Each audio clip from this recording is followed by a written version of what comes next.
Estamos en Notimundo Estelar con María del Carmen Álvarez y Fausto Yepes.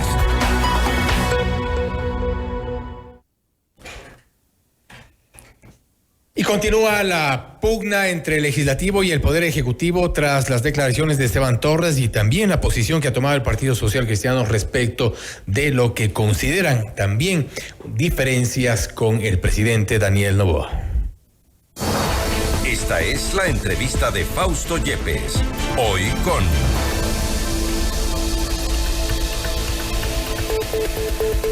Estamos en este momento ya en contacto con el doctor Pedro Velasco, asambleísta independiente, a quien lo tenemos ya en este momento conectado para hablar sobre esta pugna entre el gobierno y el legislativo. Ha escalado también durante esta semana las diferencias al punto que le han tildado de chismoso, de mentiroso a Esteban Torres, al viceministro de Gobernabilidad. Asambleísta, gracias por estar con nosotros. Fausto Yepes le saluda, bienvenido. Buenas noches, Fausto. Muy gentil por la invitación. ¿Hacia dónde llegará estas diferencias que llaman algunos, pugna también, que llaman otros entre el Ejecutivo y el Legislativo? Por más que se esfuercen en ocultar una realidad, es evidente para el país de que hay un rompimiento de una relación armónica de que debería existir entre el Legislativo y el Ejecutivo.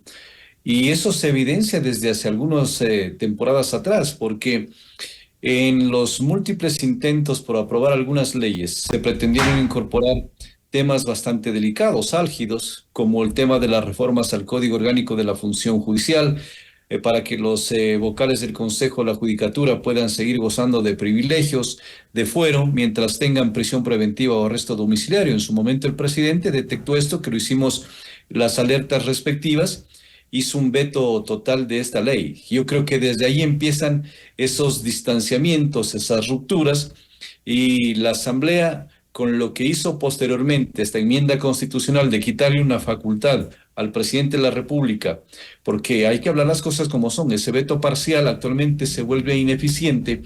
Si con 92 votos había esa conflictividad, hoy con 70 votos prácticamente el presidente no tiene esa potestad. Es decir, aquí está un tira y jale, un sector del legislativo imponiendo su criterio, el ejecutivo lo propio. Por lo tanto, no abona a una relación que debería ser precisamente el respeto y la autonomía de funciones. El legislativo pretende gobernar el Ecuador a través de este tipo de acciones, pretende inmiscuirse en la función ejecutiva, y las respuestas también son contundentes de parte del Ejecutivo hacia el Legislativo. En estas condiciones, asambleísta Velasco, la situación parece que nos muestra a un presidente, a un gobierno que tiene otro tipo de prioridades y a un poder legislativo que está quizá en la misma dirección, con sus propias agendas, con sus propias prioridades, que son este momento una pugna con el otro poder del Estado fuera de los intereses de los ecuatorianos. Están totalmente divorciados de los intereses del pueblo ecuatoriano, que debería ser la prioridad de los poderes y las funciones del Estado. Yo lo había mencionado desde hace mucho tiempo atrás y esto está cada vez confirmándose en el tema de que la agenda legislativa que se aprobó, entre comillas, en diciembre y luego de esos acuerdos, es orientada hacia los sectores políticos de esta alianza que se consolidó. Es decir, no vengan a decirnos que es una agenda legislativa de país. No hay prioridades del Ecuador. Y si es que no hay prioridades por solucionar los problemas principales del Ecuador, entonces no podemos hablar de una agenda legislativa pro Ecuador. Lo propio, el Ejecutivo tiene que entender que con el respeto que cada función y cada poder se marca o tiene esas atribuciones en la Constitución, debe también esforzarse porque se haga un acercamiento, un entendimiento, porque este distanciamiento a nada positivo nos conduce. Ya pasó en días anteriores 2 vetos totales, y eso evidencia de que toda la producción legislativa queda en cero, hasta después de un año que puede ser revisado, y lo propio, desde el legislativo hacia el ejecutivo, pretendiendo bloquear con ese tipo de acciones una acción ejecutiva que puede estar encaminada precisamente ¿a qué? A buscar mecanismos de estabilizar la economía, de buscar mecanismos de incentivar la economía, de atraer inversión. Pero ¿qué imagen estamos dando hacia afuera? Eso tenemos que entenderlo, una imagen totalmente desgastante, una imagen que no genera confianza, desde afuera nos estarán mirando que si no se ponen de acuerdo al interno del país, dos poderes, dos funciones importantes, ¿qué les garantiza seguridad a quienes quieran aventurarse a invertir en el Ecuador? ¿Considera usted legítima, asambleísta, las expresiones de Esteban Torres en el sentido de que desde la Asamblea hay una suerte de movimiento anti-Noboa, cuando esto de alguna forma es parte también del ejercicio político? Que haya una oposición es bueno, inclusive en esto o en cualquier gobierno, la oposición es precisamente para eso, para dar el equilibrio entre el manejo de los poderes, pero al gobierno se le ha dado por llamar una asamblea anti-Noboa, y esto parece que les incomoda. ¿No es esto normal? En democracia es normal el disentir, el que haya contraposición de ideas, pero lo que no es normal es que haya contraposición de intereses, porque los intereses deben ser comunes para favorecer al pueblo ecuatoriano. Lo que pasó en días anteriores sí debe llamarnos a la reflexión. Siempre se ha hablado de un equilibrio y de un respeto a las funciones, de pesos y contrapesos. El momento que se le quita la competencia que fue enarbolada en las reformas a la Constitución, desde veto parcial al presidente de la República, se le está quitando esa posibilidad de colegislar. Es decir, ¿para qué existe esta posibilidad de una norma constitucional, de un derecho constitucional, si no lo va a poder hacer uso? Entonces, desde ahí empiezan estas fricciones y estos rompimientos provocados. Y si es que nosotros miramos también hacia atrás, y especialmente en los últimos días, las votaciones que se han venido dando, las votaciones que se han generado al interno de la Asamblea, avalan precisamente a una línea de frenar las acciones del Ejecutivo, de boicotear y de bloquear. ¿Y quién va a salir perjudicado a la postre? Es el Ecuador entero, porque proyecto de ley que llegue al Ejecutivo no tiene otra alternativa que aplicar el mecanismo constitucional del veto total. Es decir, la producción legislativa va a quedar reducida absolutamente a nada, por más que se anuncie que son bastantes leyes que nacen desde la Asamblea, pero el momento que llegan al Ejecutivo ya no se van a convertir en leyes, solamente en intento de leyes, porque el presidente, como las dos últimas que vetó, precisamente la de reformas al Código Orgánico de la Función Judicial y la del tema de transferencias a los gobiernos autónomos descentralizados, ya dejó de que se conviertan en leyes. Solamente fueron aprobadas a lo interno, pero no pueden trasladarse al registro oficial por ese veto total del presidente de la República. Ahora bien, asambleísta Velasco, lo siento quizá identificando como un problema, como parte principal del problema al Poder Legislativo. ¿No cree también que hay una responsabilidad dentro del Ejecutivo cuando al parecer en ciertos temas se ha comenzado a gobernar o a tomar decisiones en función de estas diferencias o quizá de caprichos? Yo voy más allá tal vez, a pensar de que cada uno de los sectores, llámese legislativo o ejecutivo, están buscando consolidar o posicionarse con las miras a las elecciones que se vienen, y eso es grave. Es decir, si nosotros ya dejamos de cumplir nuestras obligaciones y dejamos de respetar las normas constitucionales y empezamos a trabajar con proyección a las agendas del calendario electoral, eso va a generar todavía muchos más distanciamientos y rompimientos de los que actualmente tenemos. ¿En qué abona o cuáles son los aspectos positivos de este rompimiento de declaraciones de un lado, de declaraciones del otro lado? En nada, en que cada vez se va debilitando más las dos acciones que pueden ser importantes juntas y cada vez el pueblo va a ser el que vaya sufriendo las consecuencias.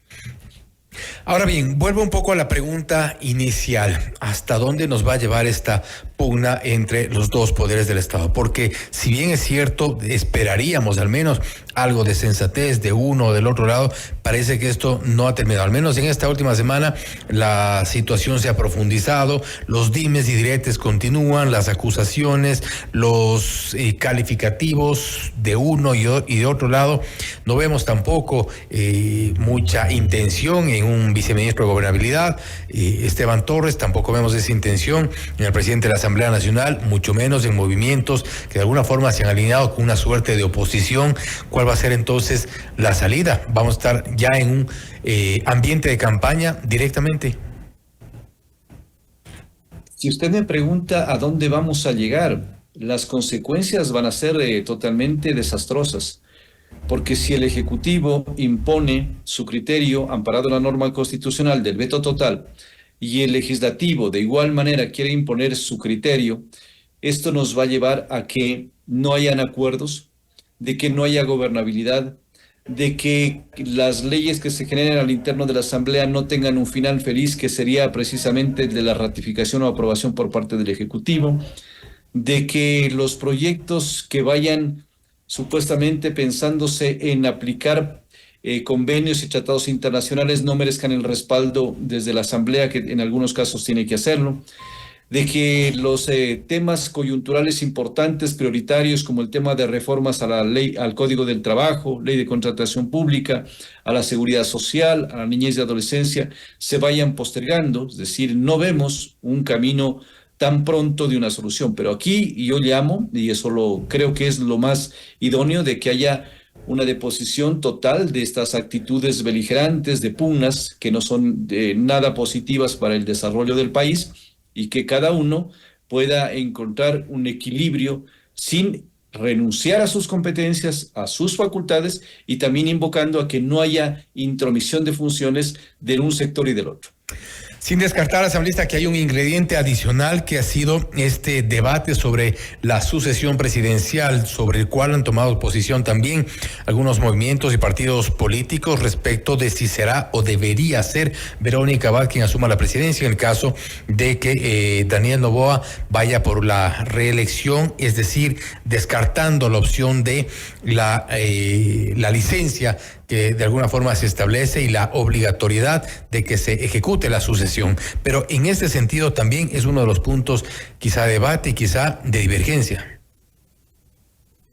Actualmente lo están haciendo algo como pretendiendo justificar el por qué se posiciona una tesis y por qué no se posiciona otra, cuando el tema es muy sencillo y usted lo conoce, Fausto, y lo conoce el país. La norma constitucional tiene que cumplirse a rajatabla por parte de todos, y cuando hay una sucesión presidencial temporal, como en el caso de que puede darse la eventualidad de una licencia sin sueldo, que habla precisamente la norma constitucional, cuando se va a postular a una candidatura, quien asume, dice la ley, que es la vicepresidencia. Por lo tanto, no sé por qué se están dando tantas vueltas en ello. Yo no entiendo el por qué se pretenda desconocer normas previamente establecidas, claras, y más aún que es la que está en el máximo ordenamiento jurídico, que es la Constitución. Así es que tenemos que respetar, vuelvo a insistir, si es que nosotros empezamos a respetar las leyes y nuestras competencias, creo que las cosas pueden ir por su cauce normal. Asambleísta, nuevamente gracias por su tiempo, gracias por estar con nosotros. Estaremos igual pendientes de lo que ocurra respecto de estas diferencias. Evidentemente las consecuencias de ninguna forma pueden ser buenas en medio de esta pugna de poderes. Nuevamente, gracias por haber estado con nosotros. A usted, Fausto, muchas gracias. Una feliz noche. Gracias nuevamente. Ha sido el doctor Pedro Velasco, asambleísta independiente, hablando sobre la pugna entre el gobierno y el legislativo. El gobierno y la asamblea enfrentados por varios temas legislativos por un lado, y ahora también el ingrediente del debate sobre la sucesión presidencial. Esto es Notimundo Estelar, siempre bien informados. Usted está escuchando Notimundo. Periodismo objetivo, responsable y equitativo.